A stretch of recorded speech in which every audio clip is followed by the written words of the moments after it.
बालेश्वर में अग्रणी सामाजिक और सांस्कृतिक अनुष्ठान रूपायन पक्षर जातिर पिता महात्मा गांधी को 155तम जयंती पालित हो एने स्टेशन क्लब रे अनुष्ठित कार्यक्रम में संगठन स्रष्टा श्रद्धांजलि राय सभापतित्व करथिला बेले मुख्य अतिथि भाव पूर्वतन केन्द्रमंत्री तथा बालेश्वर सांसद प्रताप चंद्र षडंगी जोग देथिले।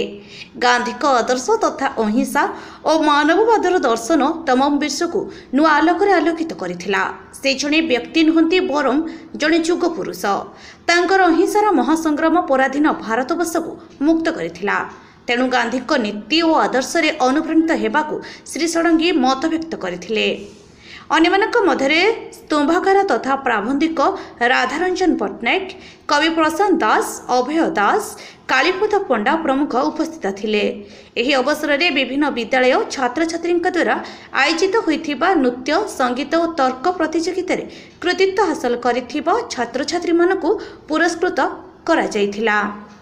आज पवित्र गांधी जयंती उपलक्षे आज यही वर्ष नुहे सब वर्ष भली रूपायन परिवार गांधी जयंती पालन करी आसुछि। आज गांधी जयंती पालन अवसर में प्रथम स्कूल पिला मानकर म्यूजिक और डिबेट डांस कंपटीशन होता प्रतियोगी मैंने भाग नहीं बहु प्रतिभा जो मैंने बाहर आसते संबर्धित प्रतिभा संबर्धना करा छड़ा आम स्कूल पिला द्वारा डांस और भजन कार्यक्रम अनुष्ठित होता।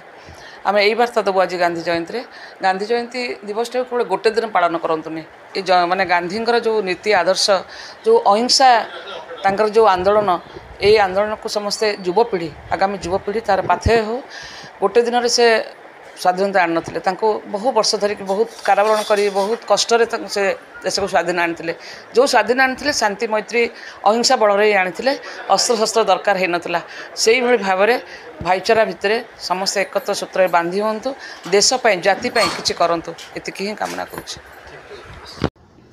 बालेश्वर भागवत दासंक रिपोर्ट अपराह्न लाइव।